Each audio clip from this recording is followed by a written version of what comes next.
Hello, and thank you for joining me. I'm Joseph Mertz, the founder and CEO of Sterning Group. Tonight, we were joined by Dr. Mark Cross, and Dr. Cross came to talk to us about creating mentally healthy workplaces. I just want to say a quick thank you to him for coming, and thank you so much to Emma Egan for organising this purpose event. I hope you enjoy the podcast episode.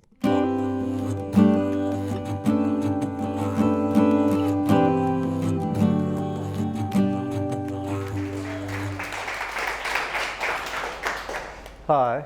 Don't feel bad while you're drinking and I'm not, so that's great. So as Emma says, I was on the ABC. Have any of you seen the program? So it was the best thing I've ever done, so if you do get a chance to see, I don't get any money from pushing the show, so it is quite funny when you go out in public. So my husband keeps on going, I think you pay people to come up to you and say, aren't you the bloke from the TV series? But talking about mental health in the workplace, and I'm going to go through things now with you. I've got some stats. We're not going to spend too much time on that. It's there for you to read. I want to get to the point where we have interaction and Q&A. I think that's always best. But it is quite funny. I leave home, talk about stress. I'm always stressed. If I didn't leave on time, I wouldn't be stressed, but let's not go there right now. So I was stressed one day, I'm moaning, I go to my car. And we live in Erskineville, so everyone's got a dog, right? And this guy is walking past, quite a cute guy, and he's got his dog, and of course he does number 2 right outside my door, and he's in front. I go, excuse me. Oh, sorry. And as he's spinning, he's going, loved your show, by the way. So I can't even have a tantrum outside my front door. Not that I have too many of those. I'm gonna play some videos while we go through. Hopefully they play. Link to the talk and also some clips from the TV series. Well, that's me basically saying, as psychiatrists, we've got a lot to answer for. But it is one of my interests, actually, us offering an apology for wrongs done in the past. I think that's always useful. And I don't know if any of you know, you can hear from my accent, I'm South African by birth. And Archbishop Desmond Tutu is one of my heroes. And if it wasn't for him, the Truth and Reconciliation Commission, so you're looking at saying sorry and moving forward, as we have seen our leaders with the apology to the stolen generations. I think that means a lot. And we have to say, and as I said on there, at the turn of the last century, we're putting unmarried mothers, homosexuals, various dissidents into psychiatric hospitals. And in fact,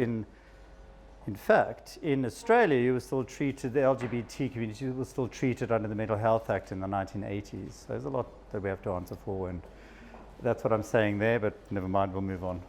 So this is just to show you, while I'm talking about mental health in the workplace, my sort of workplace at the moment, I think people have this idea that when you're in private practice, you sit down and drink tea with your posh patients every day. I don't seem to attract any of those. And I work in Campbelltown, and I run a clinic in Holsworth House in the city and in Cremorne. So quite busy. And so my day, this is the 7th of March. I think I do a few phone calls in my car, but these are all follow-ups. So I see my patients for about half an hour, and in between, sometimes I have to ask them for a wee break because I don't really have much of that. So it's quite busy. It's a different stress, though, to the public service, and in some of the clips I'll show you when I was head of department at Liverpool Hospital. There's a different pressure, a very different pressure, and I am sick less. And when you're talking about health in the workplace, if people are getting sick or people are taking lots of sick days, that's not a good sign, is it? So just some facts and figures, and some of the figures I've got from 2014 and 2016. I'm writing another book, it's not a plug, but I'm writing another book on anxiety at the moment. It's coming out early next year, HarperCollins, February, March, so that's the plug. And I'm doing quite a lot of research. This is the most I'm ever going to know about anxiety, I have to say, although I have it myself. And so some of the figures, we have Australian health and well-being surveys quite often. And so anxiety, for instance, 14% of Australians identify as having an anxiety disorder. 18% of Americans, so that's nearly 1 in 5, so it's 20% of America identifies as anxious before Trump. So the Australian Institute of Health and Welfare, where I get a lot of my statistics, the cost to business, so that's just the direct cost to Australian business in 2014 was $8 billion. Sorry, $11 billion. So we spent only $8 billion. There's always a shortfall, and that's one of my other pet peeves, lack of funding and funding shortfalls. I'm sorry, I'm going to go on a bit about that throughout the presentation. So $11 billion, the cost. People measure absenteeism. So, you get unwell, you go off from work. So just around the room, can you put your hand up if a close family relative, a close friend, or yourself suffers from mental illness? Okay, so I don't know where all the stigma and discrimination comes from, but anyway, I'm always quite surprised, or not surprised, by how many of us are touched by mental illness. And I'm going to come to, later in the talk, what's called, there are different indicators for health. So the burden of disease, which I'll go through, that has direct implications. So it's not only the person who's unwell, it's the ripple effect of the people around them, the carers, family, community, school. If somebody's unwell and it's school holidays, you have to take time off to look after your kids, things like that. But what people don't measure is presenteeism. So, in private practice, I do miss the sickie, I have to say, but I have to bill, and I can't take sick leave anymore. Interestingly enough, I'm not as sick as I was when I was working in the public system. And before some of you think that that's because I took too many sickies, I think it's because I'm, not introduced to as many bugs as I was. Also like the sickies, okay, it's an Australian thing. People have to come back to work because they can't afford to stay at home. And unless you're on work cover or you've got other leave owing, you come back to work before you're fully well. And this is the problem. So I'm going to start from that perspective, never mind about when you start becoming unwell and have to leave work. And this is called presenteeism. So you're basically sitting in front of your computer screen and not really focusing on your job because you're still not recovered. And that's a real problem. And so the clever people at PricewaterhouseCoopers, who did all these sums, worked out that that cost is $6 billion. So it's an important issue, as I'm sure you're all aware. Well, you're a tough crowd. I thought this was quite funny, but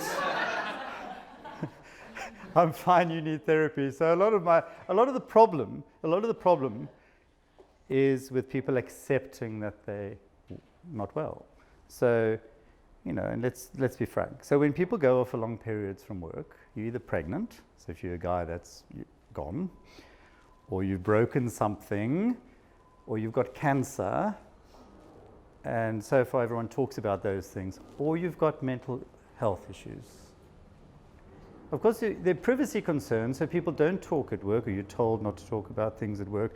And the person who's been off for 6 weeks, coming back and getting so anxious because they're not quite sure what to say when people give the eponymous Aussie, "How you doing, mate?" or, "Geez, you've been away for a long time, where have you been?" Because, we naturally want to find out, and that causes real problems. So they don't sleep the night before. Then they come in late, and the manager's hauling them in because they think they've been partying all night. Don't know if this happens here, probably not, but I've seen it, unfortunately. One could also argue, there are too many things that I don't want to get segued on this evening. One could argue that some of our responses are really a sane response to a world that's not a really good place to live in at the moment, but we won't get there right now. And I put this in because I quite like it. The other issue, of course, is the cost. And I like to say that I cost 5 cents. My husband wouldn't want me to cost 5 cents, but we're an expensive resource. And especially for anxiety and depression. And, I got a public service award for public health. Now that I'm in private practice, we work quite closely together. If you've got anxiety or low-level depression, the public service really isn't the place for you, I have to say. And you have to be able to afford private practice. I can come back to that later. So roughly each year, you hear various statistics. 1 in 5, 1 in 4 people have mental illness. If you look at mental disorder or one-time presentations, say if you've drunk too much or taken drugs, presented to hospital, it almost goes up to 1 in 2 people needing some form of intervention in their lifetime. So generally speaking, about 3.7 million Australians get unwell each year. 3 million of that mild to moderate illness, depression, anxiety, and 700,000 with the more complex mental health issues, which then affect about 4 million people looking at carers and all that ripple effect I was talking about earlier. So PricewaterhouseCoopers, who do a lot of mental health sort of maths, this results in about 12 million days of reduced productivity for business each year. That's huge. I can't remember the name of the report. Each year a report comes out looking at burden of disease costs and whatever. Actually, if you look at mental illness as a whole, with all these factors taken into account, it costs the Australian country $200 billion. It's huge. So 1 in 6 people in employment experience a mental health issue every year. Millions of days lost across the economy. It's a big issue. So what are we going to do about it? And of course, I deal with a lot of work cover claims. And I'll tell you, work cover claims in my business, first of all, I hate dealing with the insurance companies.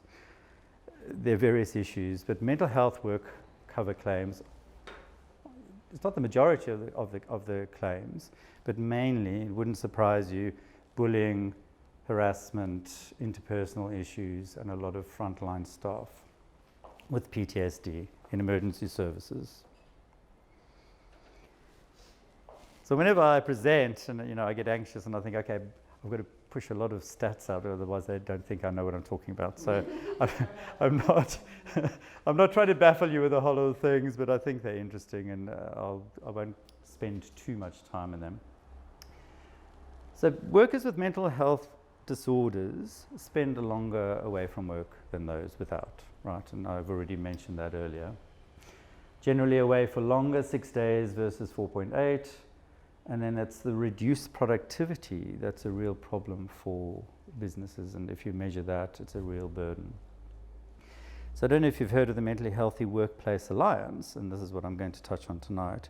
So the Mental Health Commission, so there's a National Mental Health Commission, and each state has one. These are generally people who've been through the service, and they're the ones that then speak to government and look at improving mental health services. They formed this alliance with business, government, community, and health, and set up, and I'm going to go through it with you, with does your company do the How Are You campaign in September? So the Heads Up campaign. So they're linked up with Heads Up, and on the Heads Up website, this information's there as well. Looked at, okay, what steps or what format can we create for companies to follow to create a mentally healthy workplace? So I think I've intimated enough in Surrey Hills that I'm gay, so I'll just come out and say it. I was invited, and I wear various hats. I'm a board member of SANE Australia, and I also am part of an organisation with our kids called Rainbow Families. And I was invited to attend the LGBTIQ diversity luncheons. I don't know if your company is part of that. This is where the community gives awards, bronze, gold, platinum, for diversity programs in companies. Alan Joyce is there, everyone who's Rainbow associated. It's this huge event, huge. It's really exciting. It's been going for years. And I can say companies have really taken this on board. There's nothing like this for mental health. Nothing. So this is a start, and I'm hoping that it'll improve. So linked to what I'm just talking about, the Healthy Workplace Alliance, linked up with Heads Up. So of course, I think it's a great day.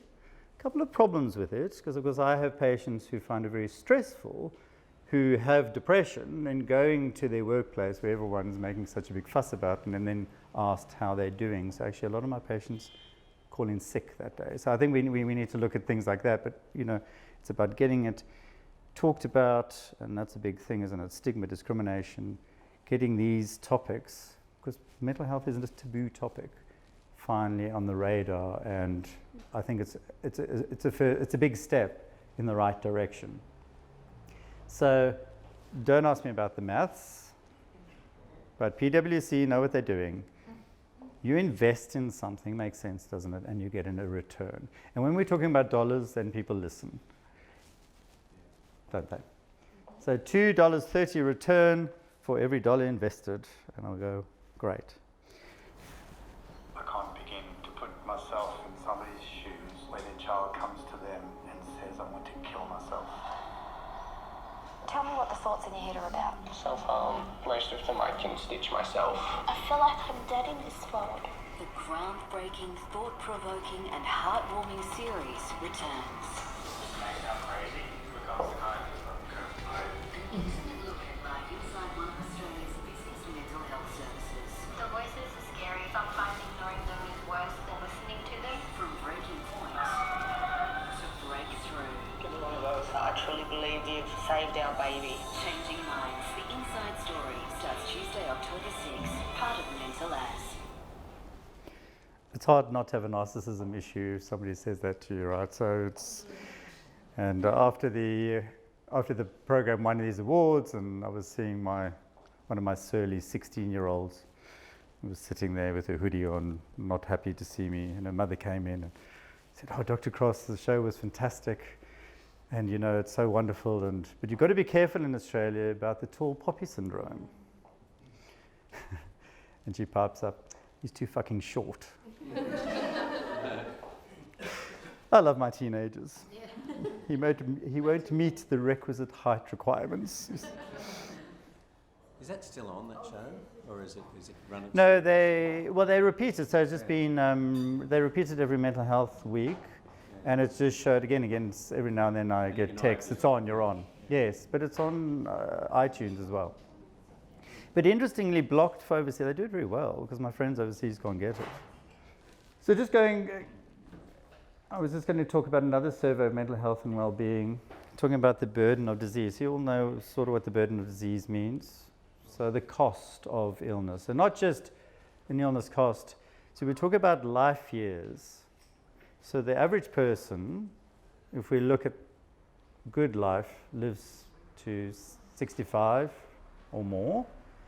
And if you look at a working life, 18 to 60.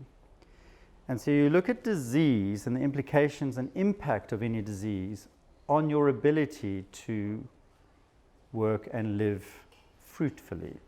And they look at various indices, your health, mental and physical, cost of your illness, cost of days off. And of course, as you probably know, those with severe mental illness, that's 700,000, that group, the complex side, they have the average life expectancy of our Aboriginal brothers and sisters in this country. So it's about 20 to 25 years less than the average person. So the burden of disease is calculated for everything, and which is the main burden of disease in this country, the one that kills us, cardiovascular disease, followed by type 2 diabetes and cancer. Mental health, especially anxiety and depression, by 2050 is going to be second in the list of those causing the most morbidity. So mortality, fine, that's what kills you. Morbidity is dealing with all these symptoms and the ongoing chronic issues associated with illness. And obviously it has this huge ripple effect on all aspects of our life and fabric in our society. The World Health Organization, as I say, predicts about 2050 it's going to be second. Just to give you a little bit of a difference in funding models, so cardiovascular disease accounts for roughly the same as mental health, about 14%, we're sitting at about 12%. Funding for cardiovascular disease is about $7,000 per person in Australia, and mental health gets a look in at about $49 per person. And the problem is, all of us, it's so irritating. It's like this revolution we need, right? So we're all scrabbling around for the crumbs that come our way, including charities and whatever. It's really quite ridiculous because the government should really spend some more. And I'm going to come to a nice little tool that shows you what the government should be spending. And I've already mentioned some of these stats. Sorry, this is the sort of stuff that you want to know. I don't want to bore you with too much detail, but I think it's important. So 4 million Australians, no matter what survey we're talking about an average of 4 million Australians per year dealing with mental illness. Anxiety-related conditions are the most common. As I said earlier, bipolar is about 3%, depression 5%. And the highest burden is in the 15 to 34-year-old age group. And another sort of interesting figure pushed into the future, if you're looking at, and I want to finally retire, that'll be nice. And when I retire, I want to retire quite well, thank you very much. And I want young people to continue working to support me. If we don't get this right, so the main burden of disease now is on this sort of 22-year-old age bracket. And if we don't get that right, young people are at risk. But that's another topic for another day. I'm sorry, I'm going to quickly go through this one, but I liked it. I read The Lancet quite a bit. And The Lancet's one of the foremost scientific journals of the world. And just as an aside, I do segue. I don't follow instructions very well, I'm sorry. Dementia, one of my issues as well. I've got dementia in my family, and actually we were going to do a TV series. ABC almost got to filming before the board imploded. So when the ABC has a spat, everything goes by the wayside. So it was a real pain. So some of you might have heard of the Bredesen Protocol. This is a researcher in the States who looks at the current dementia protocols are useless. Medication doesn't work. And he's saying it's lifestyle stuff. The gut microbiome, the little critters in our abdomen, they drive us. You have to be nice to them, basically. And you can have your DNA tested now, so you know what to feed them, the probiotics. Very interesting. Similarly, I don't know where that came from, but talking about scaling up treatment, that costs per person about $5,000 to get the tests done and a proper treatment plan. And he's shown some reversal in dementia. There are breakthroughs all the time. We need to spend more money on research. We don't do that enough. So if you look at depression and anxiety, and I'm not going to go through it in much detail, only to show that the Lancet, they're quite a conservative magazine, publication. The big figure there highlights 5%. So just to remind you, global burden of disease for mental health is about 12%. Federal funding is around 7%. So my maths isn't too bad. There's a 5% deficit in that figure. And so this statistic comes from 36 countries looking at their burden of disease and economic issues with anxiety and depression, showing there's a shortfall. And if you just spend 5% more in each country, you get a return for your investment. And again, I love these figures, right? So the cost is 147 billion. If you spend a little bit more, you get that back.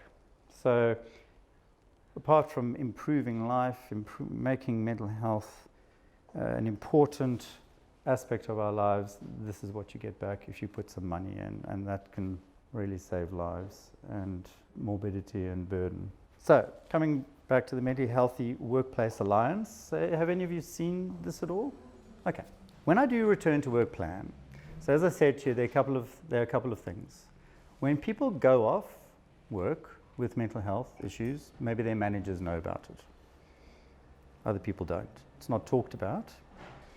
Then I'll try and work out, okay, when they come back to work, I'm going to start with a return to work, because there are different ways of dealing with what happens in the workplace and how you first deal with it. So in a return to work plan, I always include flexibility of working hours.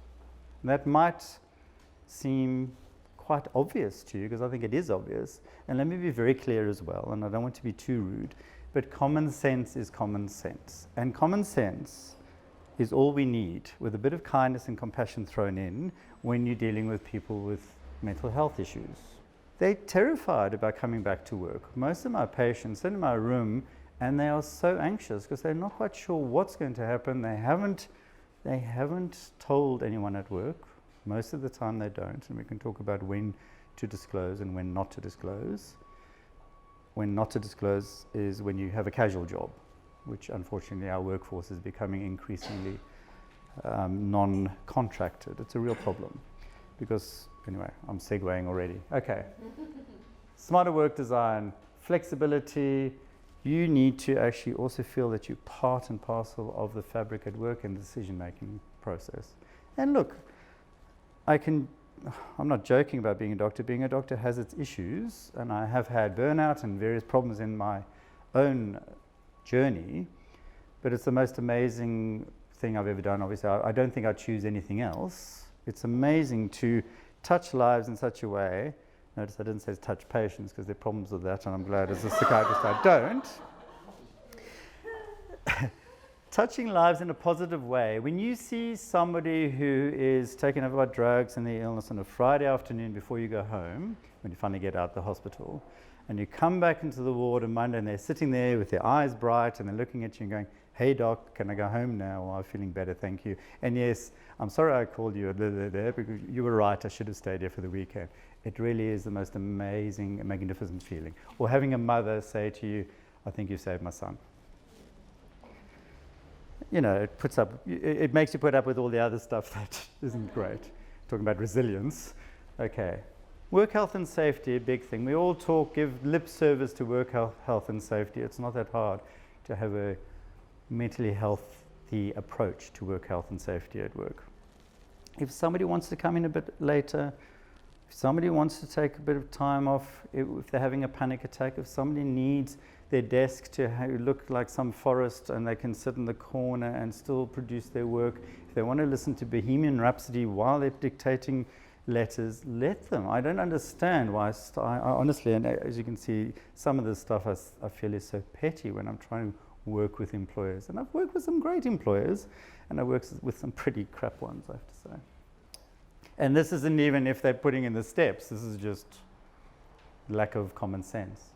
Resilience. Resilience is a term we use a lot. You have to build up resilience. And resilience is built up by making sure that all aspects of your life are balanced. I know I don't want to sound trite, but really work-life balance is one of the most important factors I think that I talk about in my sessions every day. When we're talking about health, diet, sleep, and exercise, I spend most of my day talking about that. Although someone did post the other day, life is too short to talk about effing yoga and losing weight all the time. True. You know what's also missed is managers. So there's downward bullying, but there's also upward bullying. And managers do not get enough training in this at all. And when I do this talk, and I do it to various banks, wherever my friends work, sometimes I charge them. If they're banks, I charge them. Not enough, apparently, as my friend told me anyway. But, you know, I feel like a country bumpkin. I ask, who's the most senior person in the room? So we all know Joseph, the CEO, is here. You know how many organizations, they have me come and they have a whole lot of people there, and I'm not being narcissistic, I'm just saying, and I say, who's the most senior person in the room? No one. No senior HR people, no CEO. Unless it comes from the top down, change isn't going to happen. And I say these things, you can see the juniors going, oh, well, I swear to.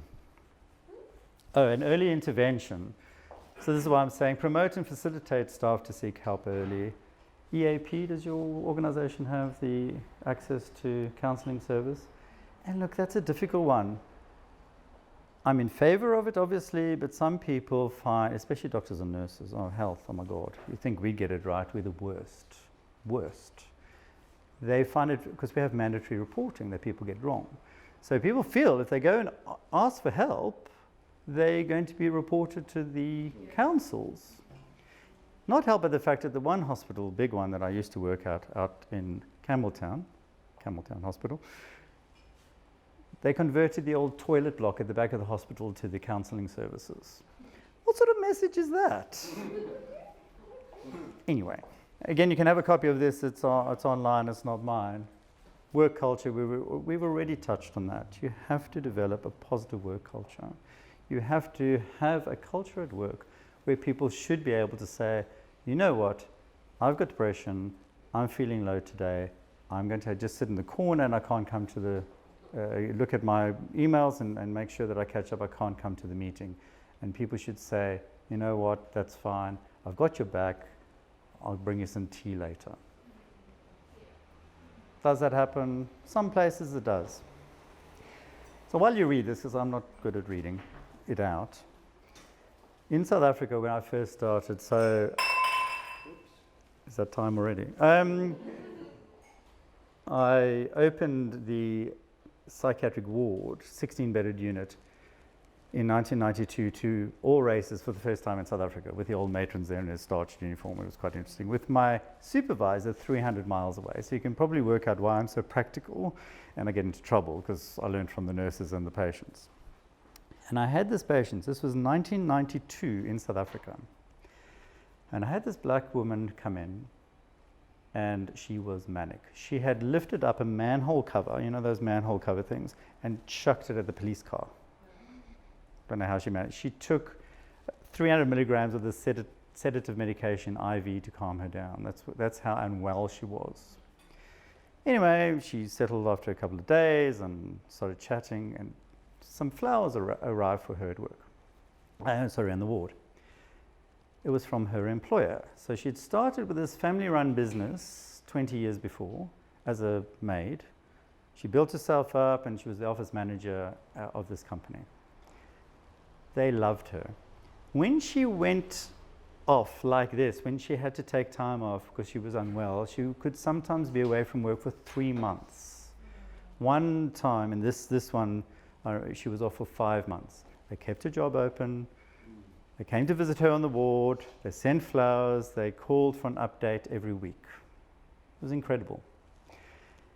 Unfortunately, I had another patient just last week who disclosed at work, and the manager sat him down and went, he's got bipolar, said, if you feel like licking a pole while you're here, come and talk to me. Oh, wow. I kid you not, I can't even make this stuff up. Okay. I'm moving on because I'm running out of time, and I'm sure there's a question.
Psychiatrists don't like showing emotion. I've seen that 40 times and it still tears me up. So sorry to bring the mood down in the room, but you know, I was asked at a conference when I presented to GPs. One GP stood up and said, "Did it take a long time to learn your scripts?"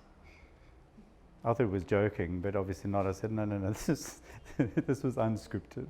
This is raw documentary. Anyway, so, and Patrick says, people with lived experience said much more eloquently than any of us so-called experts can. So just in my last couple of slides,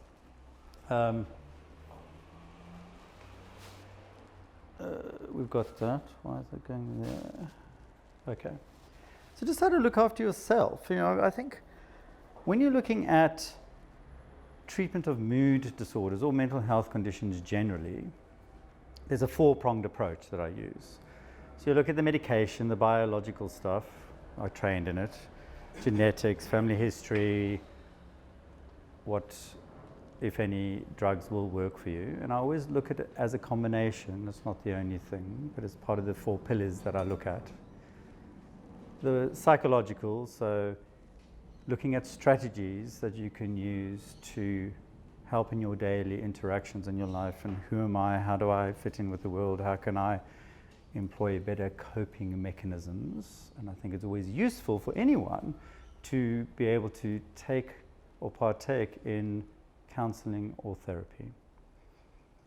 It's interesting how people still don't want to even talk about that. The third one is social. So you might have got a sort of feeling where I sit in the political spectrum. You can't give someone a medication who's being beaten up at home and expect them to get better, or taking drugs and alcohol or homeless. So you have to look at how you can shift that as much as you can. And the fourth arm, which is very interesting, has only been acknowledged by my College of Psychiatrists for the last 3 years in the 2016 Mood Disorders Guidelines, and that's lifestyle. Now this might seem very obvious to you all, but it wasn't something that psychiatrists wanted to particularly acknowledge, but it's diet, sleep and exercise. Absolutely pivotal to health, absolutely pivotal to mental health, and if you don't get that right, then you're going to be in trouble. So I'll end there and we'll have some questions and answers, because I was going to talk about other aspects of maybe when I should just leave it questions, but what I wanted to say, and perhaps this will be brought up in the questions, is what do you do if you think a colleague is not doing well? What do you do? And we can talk about that as well. And yeah, it's a plug for my book. So that's a book I co-wrote on mental disorders, and it's cheap as chips on Amazon. Okay. That ends the formal part of the talk. Sorry I went through the stats quite quickly, but I wanted some time for questions, if there are any. Hi. Hi, thank you for the presentation, it was excellent. And from my organisation, we're finding the exact same thing. So I guess the number one reason people are accessing EAP, for example, is anxiety, interpersonal relationships and work pressures. Sorry, I've got a bit of a sore throat. Sure. But the question, so it is kind of mirroring in our organisation what you've been sort of talking about. But the question I've got though is, we seem to, so mental stress, and correct me if I'm wrong, people sort of, there's a spectrum of mental stress, and people sit on the different spectrum, and we always seem to focus on, I guess, the negative side of things. Where, why don't organisations, or why doesn't society look at the positive things we're doing to say stuff like, to relate it back? Flexible work, for example, we're doing this because we want to have a flourishing type of organisation.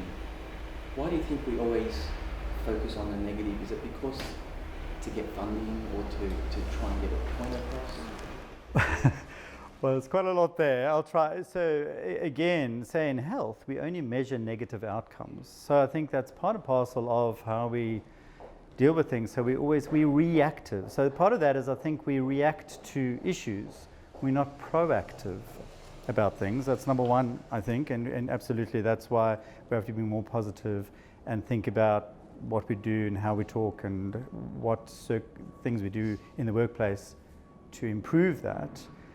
I think a lot of people find it difficult to praise and to show. It's partly our upbringing as well, the whole Anglo culture too. So even in management, often, I don't know how many of you have had this, I found when I was a manager, and I never want to manage psychiatrists again as long as I live, I have to say.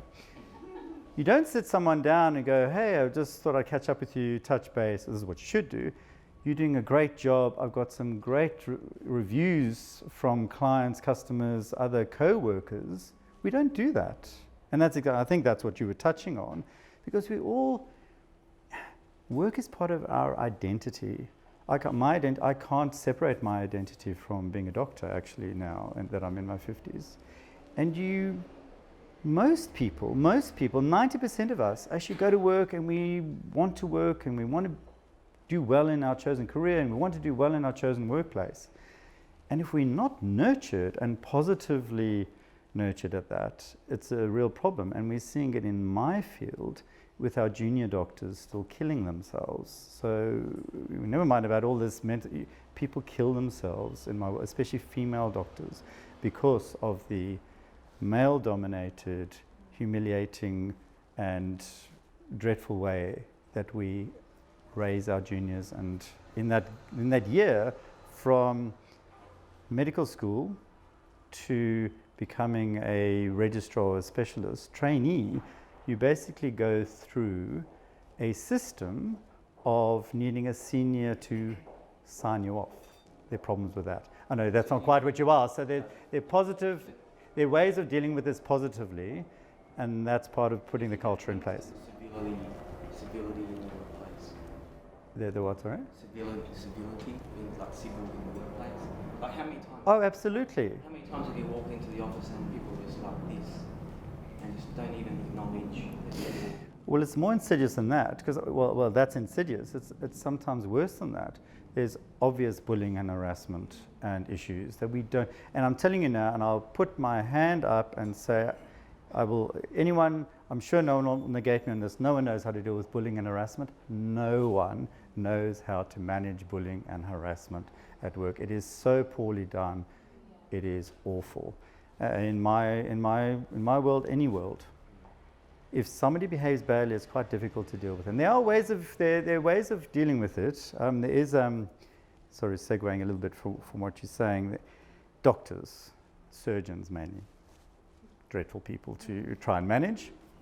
And in the States, they formed, I can't remember the name of this, this tool. So we're implementing it actually at the Northside Group now. I went to the talk, but I can't remember it. So instead of coming up to a surgeon, so they looked at surgeons and performance, and these surgeons were not doing very well at all, and not coming to meetings and not being part. So it's that 10% I was talking about earlier. Any organization has 10% where people behave really badly. Instead of going, pull your socks up, your performance is crap, blah blah blah, and then comes the lawsuits, whatever. You go up to the person and say, I don't know if it's right or wrong. I don't know. I've been told that you are not attending the multidisciplinary meetings each week. So I'm just putting on record, nothing else is going to happen right now, but I hope you'll be able to do something about it. It might seem quite, not that special. People respond to that. It's the same as driving. So, when you're driving and those things on the motorway, because I'm a bit of a speeder, I'm sorry, but when you about to enter a speed zone and there's something that tells you your speed is 40 over the limit. I said, what limit? I didn't see a limit. Anyway, and then, of course, what do? Most people actually slow down. You feel a bit sheepish because you want to fit in and you want to actually do the right thing. Most people want to do the right thing. Second time this happens, go to the failing doctor. The third time, it's going to be on record and we're going to have a sit down. They leave. So it's amazing. So the figures show that these people leave to the neighboring hospital where their stats go markedly down because they haven't instituted this program. So there are ways of doing it, but the way we are dealing with it now isn't working. And every work cover person that I see has a lawyer that should tell you things. So I'm not sure I answered that everything, but I'm on. But that goes into that performance management versus mental illness type of thing. And I've Ah. noticed from our organisation when people start to get performance managed, next thing they pull out is, I've got mental illness. Okay. Because I'll have to step back, they don't performance manage properly. So performance management isn't, oh shit, things are really going badly now, and I better call them in for their annual review that hasn't been done for the last 2 years, and all of a sudden everyone's writing things down and organizing. And of course they're going to be on the defensive then. Performance management is supposed to be positive. So research has shown that if you have a positive performance management culture where there's two-way communication and you have a say in that, plus positive feedback, performance improves, and all the problems get better. Now coming back to the mental illness, look, I can diagnose and label things till the cows come home. There are different ways of looking at illness and disorder. Mental stress isn't a disorder, it's just a symptom. And of course, some doctors do put it on their certificates, but new legislation dictates that they can't say that. You have to have a diagnosis. When somebody says to you, if you don't give me a raise, I'm going to kill myself, or play the mental illness card, of course, some people do. The significant minority of people who do, I have to say. You're not a psychiatrist. You're not a trained worker. You go, okay, I'm going to call the ambulance now. You have to leave it to, I can. It's called paradoxical injunction when somebody says that in my emergency room and I say, well, that's your choice. I'm discharging you now because, you're a psychopath and you've been targeting vulnerable females on my ward, so security is going to walk you out now. I've done that. But you have to know what you're doing, and you have to have experience and have followed proper steps. And often, even when they're playing their card, these are desperate people, they're not being dealt with properly, and it's often as a result of poor management practice. Sorry. Please call me Mark, even my 15-year-olds don't, yeah. Just around acceptance and having a safe space for discussion. I just wondered if there were any, you don't have to name them, any businesses where you've seen it work really well. I don't mind naming and shaming. Okay. I'm not going to put companies' words in your mouth, but where you've seen it work really well from an initiative perspective, where companies have had some real success around creating a safe space for employees to have mental health discussions, be it either anonymous sort of pulse surveys, or there's kind of a broader discussion from a cultural perspective around mental health awareness. Of course, maybe I'll answer in this way. Yeah. If you look at the Heads Up website or the Mental Health Commission website with the Mental Healthy Workplace Alliance members, the members are listed on there, and there are companies including banks NAB for instance, who has actually done it well. Never mind about the Banking Royal Commission, that's a separate issue. And most companies that I work with that have done it well have a rehabilitation consultant, psychologist working on staff. So I'll say the companies that I've actually had better interactions with on this issue have been people with good HR practice, but that sort of good EAP and good psychologist or the consultant, a rehabilitation expert on staff for people to use, but also for them to work out return to work planning. Yeah. That's a big, big issue, and they do all the paperwork, which I also like because I don't like paperwork. So hopefully that answers that. So a friend of mine actually is in my book. He's got anxiety too, this American guy, has formed this company called Leading Minds. And if you want to read the interview he did, it was in January last year, Australian Financial Review. He interviews CEOs with mental illness. It's amazing. So a whole lot of CEOs are coming out, as it were, in terms of their own mental illness. And those companies do better. Big surprise. And one of the interviews I recently read, a female CEO, and you probably know who she is because there's only about 10 in the country. Woeful, but anyway, of the 200 top companies, 11 are women. Sorry, women in the room, but there you go, you know this. And she was, when people went off And then she saw them in the local shopping centre and at the cinema. She used to get really riled up. How dare they go out and not come back to work, until she became unwell. It's sad that sometimes this has to happen. And she felt that obviously a round of golf and going to the cinema was really important for one's recuperation and recovery, and so re-entry and socialization before going back to work. So it's quite incredible. So I will say, people with a lived experience, if they are able to come out, if they're able to have a say at work, it makes a huge difference. Makes a huge difference. And we're getting there, hopefully, slowly. But I can't give you any broader things than that. Sorry. Do you see any correlation between anxiety and perfectionism and achievement? If so, You read the book, did you?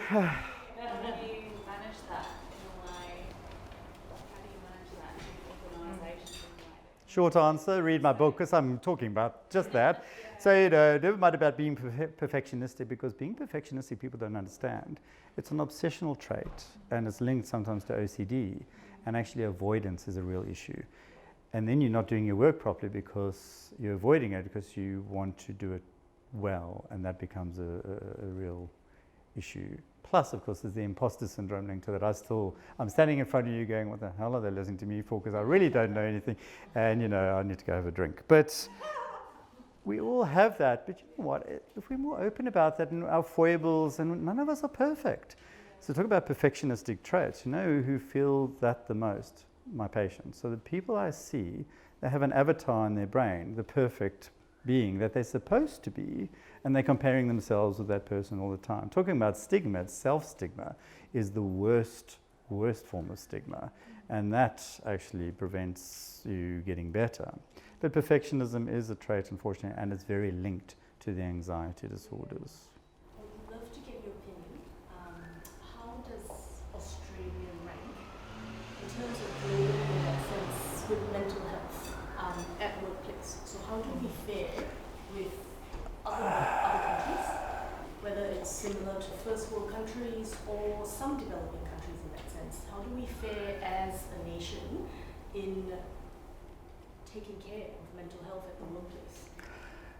I'm going to sound fairly clever now, because I can even remember the Gini coefficient is, and I've read this for the book, so they looked at the OECD countries and ranking. We rank about, I think, 11 out of those. So not too bad, but it's not near the top. One of the big factors there, though, is not just at work, it's about the equality in the country as a whole. So they look at equality indices. And England and America are quite low, much lower than we are in that. And that also plays a big part in general health, but in the workplace. So I think if you look up the Gini coefficient and that statistic, you'll find that out. I think that's right. I can't answer more than that. My question is about, I think it's dual. So is there a difference in coping in an office environment between acknowledgement of a situation and nudging towards others to do it better? So what are some of the best coping mechanisms when you're trying to navigate swinging moods, or people are swinging moods and situations and stress times, business cycle of an organization? So there's the individual response and the organization's response, and I'll say. So if you work in an organization where there's flexibility in responses and there are set mentally healthy, thank you, I'm going to have some wine now, cheers. Practices in place, like Google. You can go to the quiet room, you can lie in a hammock, you can have work from home if you're not feeling great. Mental health days. So there's certain companies I know you're allowed 2 a month. You can choose whenever, as long as work's not going to be affected and they know you're not going to be there. And absenteeism goes down when you acknowledge that people need to take a stress day or a bad hair day or whatever you want to call it. I think that's really useful. So it comes from the organization. But looking after yourself, and resilience is something I talked about, you have to build up your resilience. And of course, there are a whole lot of factors at play there. You can't divorce your home life from your work life. So if things are happening at home, your relationship's going bad, or your child's been diagnosed with some horrible disorder, and you can't commit yourself fully to work. And if you are unable to then talk about that at work, that increases your stress. From the performance angle, let's say you recognize other people are stressed, is it better to acknowledge that, oh, you do all right, or just to say, nudge them towards the right thing? I mean, because it's difficult because people don't know, and of course, even when people do know, and of course, people want to do the right thing, they get told, okay, Desiree's been off. She's told me that I can talk to you because you're part of a team. She's been off. She's got bipolar. She's just had a relapse, and she's going to come back to work. And she's okay about you asking her about things, and so I've seen that work very well. But of course, people still go, oh my God, what do I say? I don't want to say the wrong thing because I might. Again, it's common sense. I have to say, you just have to treat Desiree like you normally treat Desiree and treat everyone else. And then Desiree will feel calm and happier at work and feel supported. Because if you feel supported when you've got some issues, that's a huge thing. But again, you've got to look after yourself. As you get older, you can't go clubbing on Sunday night and then go to work. Unfortunately, hey, you've got to sleep. None of us really, we have to reboot. So that's why I talk about looking after yourself. Sleep is pivotal. It's boring, but pivotal. And I'll tell you some good sleep hygiene. And I won't ask you to put your hand up if you do this. No screens an hour before bedtime. Yeah. No food 3 hours before you sleep. No caffeine 10 hours before you sleep. So hey, I'll give you the purest version, and then I work with the practical version. But sleep, exercise, eating the right diet, making sure you spend time with your family, and if you don't have family, making sure that you socialize, because you know what it is. The main issue in our world is disconnection, lack of connection, lack of meaning, and it's a huge thing for me. So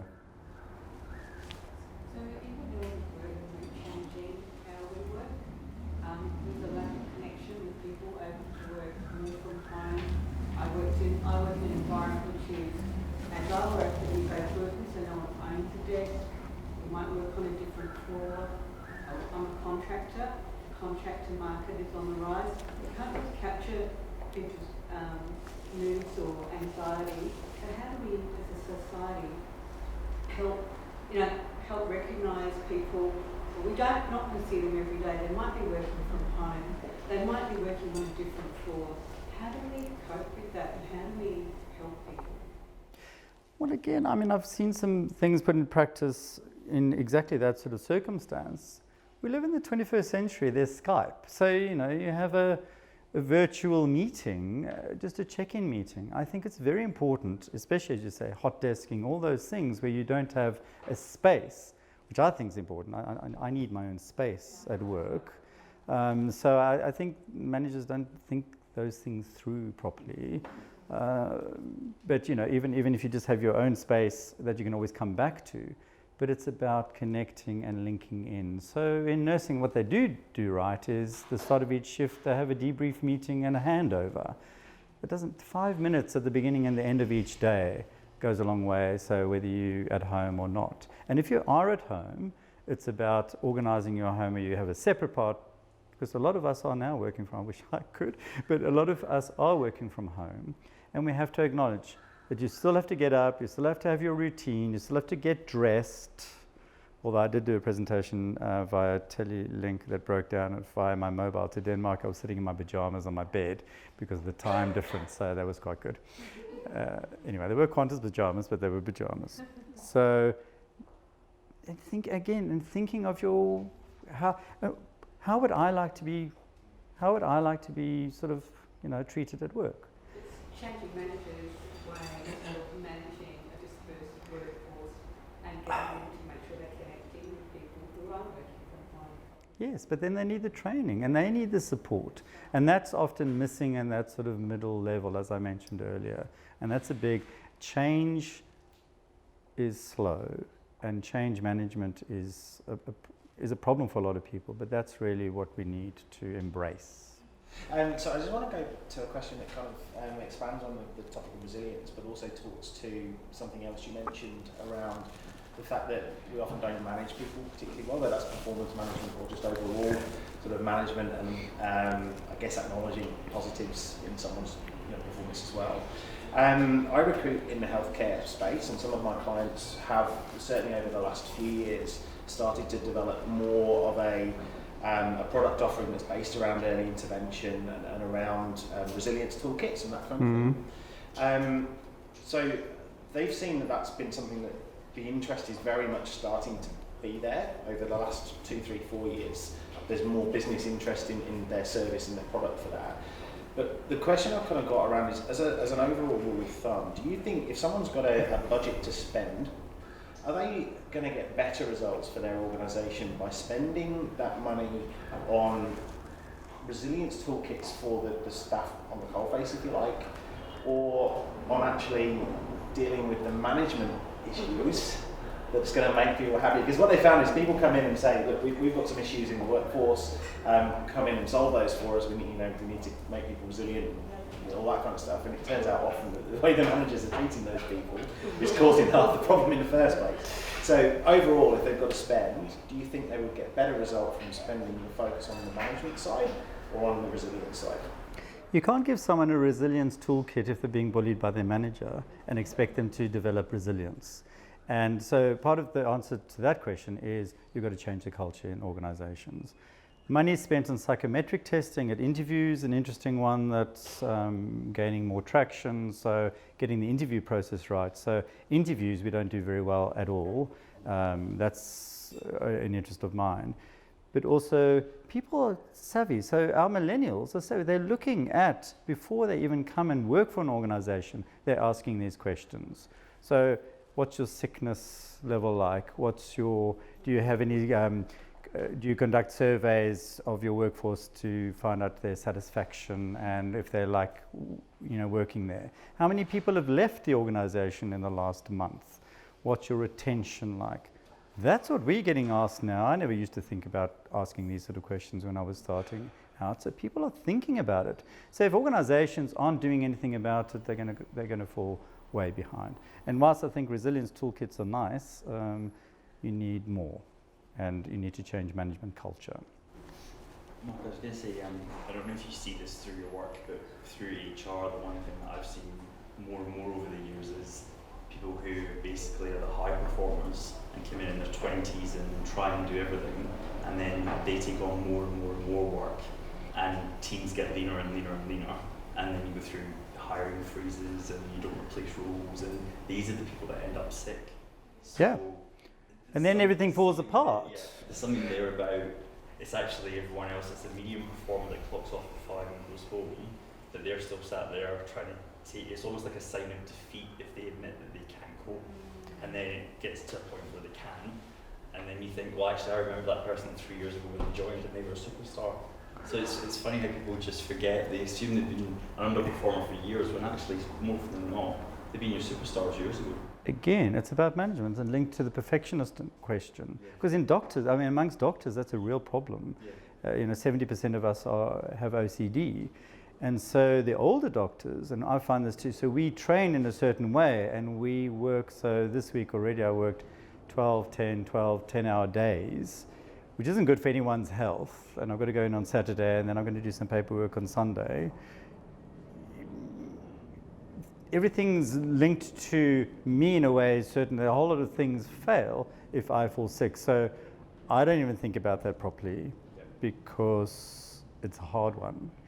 But managers have to, and you have to be managed positively, and these things have to be brought up. It's about balance. Go, yes, Ryan, you're doing an excellent job, but I'm worried that you are spreading yourself too thinly. And we as an organization have a duty of care towards you. And that's under employment law and work health and safety law, So it's not only just about poor performers, it's about noting any change in behavior or work that's out of the ordinary. And if somebody's sitting at the office till 8 at night because they think they have to perform and they've done this all the time, you as an organization are at fault, not them. Something funny though about work culture that I've yet to work in a workplace where if you're in a team of 5, because everyone is individually measured on their goals and everyone worries about their own performance. Well, you've got the answer right there. This is the problem. Yeah, you're not going to change org cultures unless you give people the ability to say, you know what, if that person's struggling, you can take their work from them and share it amongst the team. I know, but people get bonuses for knifing their colleague in the back. I mean, that's how it works. So what do you've got to change that. Yeah. And hopefully Royal Commissions do change that, but very slowly. But that's the problem if you've got KPI and you pit people against each other. That's not a great culture, and that's a very difficult one to change, but I think it's one of the main ones we have to change. Anyway, I'm not an expert in all of this, right? So this is one of my interests, but all the things that we mention, I think, can be instituted, and a lot of it is common sense. So. I think off the back of that as well, let's say hypothetically an organisation may or may not be spending the team, but there's also that added pressure of, I guess, an expectation to climb the ladder really quickly. Average time enrolled in this day and age is 1.5 to 2 years. You typically expect to be promoted within 2 to 3 years, and if not, they move on. And so I think whilst potentially there may be some pressure on the organisation, it's also there's opportunity, and there's limited opportunity. There's 10 of us, and there's going to be 3 opportunities. Let's all almost fight for it. So, and I know that's a horrible way to look at it, but that's the reality, and I think the temptation of that opportunity in the workplace is also what's driving people to spread themselves so thin, sometimes even beyond what the organisation is expecting. So how do you deal with that as an employer? I mean, you can only allow for so many positions. You can't create hundreds of positions for everyone to continue to apply. Well, the person isn't called the sheep of Wall Street, is it? Yeah. So we live in a society that pits us against each other. In our capitalist society, unfortunately, it's about being better than the other person and striving for that. And that whole culture you just talked about has to change throughout our society, and we're not doing it very well. But millennials, I know everyone talks about the avocado toast and all that sort of thing. I think they're fascinating. Young people are going, no, we don't want to. Even at interviews, so doctors, we're sitting there going, I remember working in my house job, doing obstetrics. It was a great hospital I worked at. We didn't have paperwork, thank God, and we had accommodation. But I worked 2 138-hour weeks. 138 hours, and I had Friday 7:30 ward round to Monday 7:30 ward round. I had 4 hours rest. So that's not very good. So I'm swaying, and I got sent home, but I was supposed to work that day as well. So, but of course, if you're then competing for consultant jobs, so linking what you're saying, it happens in any system, and I've been part of that system. So then you're sitting now, trying your best to change culture and be nice and making sure that young doctors are coming through and being mentored and supported. And at interview, they're going, no, what happens when I reach my 38-hour weeks because I don't really want to work overtime? I'll go, what? Say what? And I've looked at the roster, it doesn't seem very well run, and what are the supports like on the wards, and that's what young people are asking now. So I think things are shifting, and maybe I talked about from the top down, yes, but it's going to come from the bottom up, and unless we acknowledge that, then nothing's going to change. Can I just say also, as a manager, we try to deal with it now by, we're really aware of the reality of work and, millennials. And we're a small organisation, so we know that we're limited with opportunities that people have. So part of our approach is to equip them and develop them in the sort of way that they sort of want to go, so that they're ready for their next move outside our organisation. And that sort of, to us, it sort of lifts the quality of their work with us. Well, that's interesting, because of course then you go, hey, you're going to stay here for a bit, but I know you want to move on and do other things. So instead of going, if you leave within the first 2 years, I'm going to fine you and you can't work in this, then which is rubbish. Of course, people move on if you do it in a positive way, because that's part and parcel of general work life. That's really interesting. Long-term disengagement as well. So, you know, when you're talking positive, negative, so this was a response to, you know, why we were retaining people for a long time who then feel like they have no options. So this is the last couple of years that we've changed tack.